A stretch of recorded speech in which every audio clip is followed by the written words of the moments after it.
Hello प्यारे बच्चों, आज हम लोग पढ़ने वाले हैं आचार्य रामचंद्र शुक्ल का जीवन परिचय, जो बोर्ड एग्जाम की दृष्टि से बहुत ही महत्वपूर्ण ये जीवन परिचय है, जो हर साल बोर्ड एग्जाम में पूछता रहता है। तो चलिए प्यारे बच्चों, हम आपको बताते हैं किस प्रकार इनका जीवन परिचय लिखना है। तो आपको सबसे पहले हेडिंग डालना है आचार्य रामचंद्र शुक्ल, उसके बाद जीवन परिचय, लेकिन आपको इसे ब्लैक स्केच से ही हेडिंग को डालना है। उसके बाद आपको लिखना है जीवन परिचय हेडिंग डालकर कि हिंदी के प्रतिभा संपन्न साहित्यकार आचार्य रामचंद्र शुक्ल का जन्म 1884 ईस्वी में बस्ती जिले के अगोना नामक ग्राम में हुआ था। यानी इसमें क्या महत्वपूर्ण है, इनका जन्म और स्थान। तो इनका जन्म कब हुआ था? 1884 ईस्वी में। ये आपको याद करना है कि इनका जन्म कब हुआ था? 1884 ईस्वी में। और कहाँ हुआ था? तो बस्ती जिले के अगोना नामक ग्राम में हुआ था। इतना हो गया। फिर आगे लिखेंगे कि इनके पिता का नाम चंद्रबली शुक्ल था। इनके पिता का नाम याद कर लेंगे। तो क्या नाम है इनके पिता का? चंद्रबली शुक्ल था, जो मिर्जापुर में कानूनगो थे। और जो इनके पिता थे वो मिर्जापुर में क्या थे? कानूनगो थे। इनकी माता अत्यंत विदुषी और धार्मिक थी। और इनकी जो माता थी वो क्या थी? अत्यंत विदुषी और धार्मिक थी। इतना हो गया। फिर आगे आपको क्या लिखना है कि इनकी प्रारंभिक शिक्षा दीक्षा पिता के पास जिले के राठ तहसील में हुई। और इनकी जो प्रारंभिक शिक्षा हुई, यानी आचार्य रामचंद्र शुक्ल जी का जो प्रारंभिक शिक्षा दीक्षा हुआ वो कहाँ हुआ? पिताजी के पास हुआ, जिले के राठ तहसील में हुआ था। उसके बाद हम लोग आगे लिखेंगे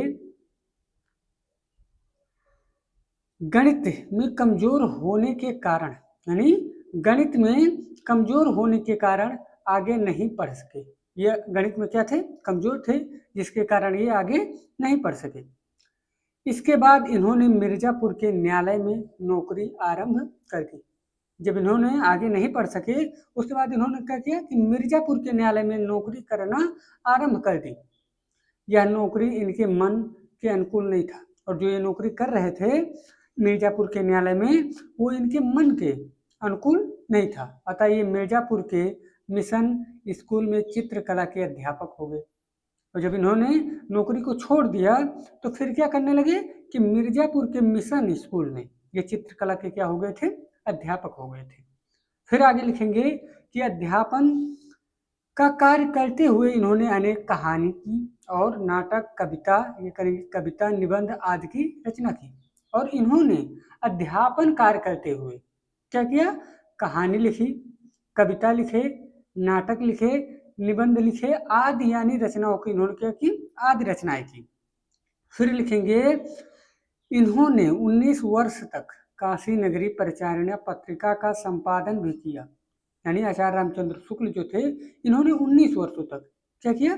काशी नगरी परिचारिणी पत्रिका का संपादन भी किया। इस दिग्गज साहित्य का सन 1941 ईस्वी में स्वर्गवास हो गया। और इस दिग्गज साहित्य का जो मृत्यु हुआ, यानी आचार्य रामचंद्र शुक्ल जी का जो मृत्यु हुआ, कब हुआ? 1941 ईस्वी में हो गया। यह है इनका जीवन परिचय। अब इनकी जो रचना है वो देख लेते हैं। तो इनकी जो रचना है चिंतामणि, रश्मि मंदा, रश्मि मनसा, त्रिवेणी, विचार, विधि। तो इसी प्रकार क्या करना है आपको? बोर्ड एग्जाम में आचार्य रामचंद्र शुक्ल जी का जीवन परिचय लिखना है।